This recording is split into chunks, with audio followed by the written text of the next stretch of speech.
Welcome to the Maryland Mortgage Rate Weekly Mortgage Market Update for the week of March 16th, 2014. Hello, I'm John Thomas with Prime Residential Mortgage, here to give you an update. Well, last week, Maryland mortgage rates were finally able to stop moving higher and did move slightly lower. The bond market found the bottom and rallied higher. If you take a look at the bond chart on the screen, you can see that giant red candle was the jobs report the previous Friday. Big sell-off, spiked rates higher. But then Monday of last week, we were able to gap higher with the green candle there. And then the whole week, you can see we did move up. The bond ended higher, which means interest rates did move lower last week. And the short-term trend there is for mortgage bonds to rally higher. So with that in mind, the long-term trend has been broken.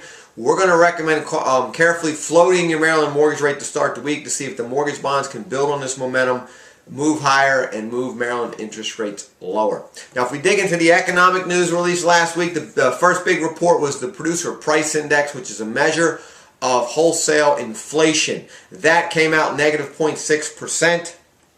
That's showing that we actually had no inflation. We had what was called deflation. That was and that actually was the year-over-year drop 0.6%. So that was the first time in a 12-month period we had deflation. Now, deflation is going to be bad news for stocks. That's actually going to help bonds, so we'll have to see if that continues.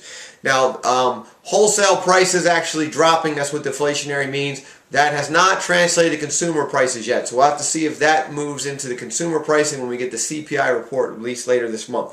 And then we saw retail sales for February 2015 drop 0.6%. That's after a drop of 1.1% in January. That's a third straight month of bad retail sales. So that is not good news for the economy. The consumers drive the economy. Everyone was hoping that lower gasoline prices at the pump would help consumers open their wallet. That has not happened so far, so we'll have to see if that trend reverses.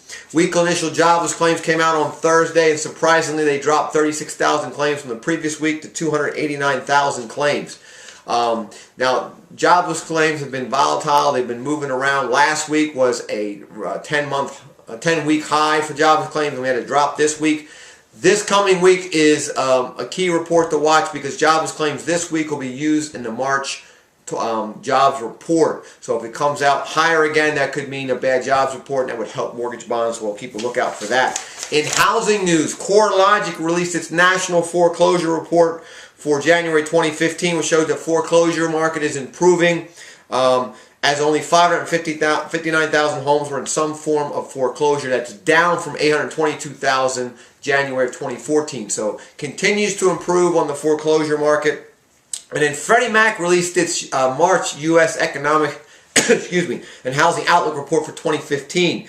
And it's supposed to be the best market for home sales and new home construction since 2007, with 5.8 million homes expected to be sold 2015. It's going to be a great housing market, which means get out there and buy now versus later so that you get some appreciation as homes sell, home prices go up. And then USDA rural housing loans, they're working on underwriting files submitted to them as of Friday, March 13th. Files submitted March 6th. So their term times have been improving. They're down to about 6 days. That is great news for USDA loans. And then in the local news, we've got the first time homebuyer seminar this Saturday, March 28th in Towson, Maryland at the Baltimore Sheraton North Hotel from 10 a.m. to noon. You can register for that event by giving us a call in the office at 410-412-3319 or online, www.marylandhomebuyerSeminar.com. Look forward to seeing you guys next week.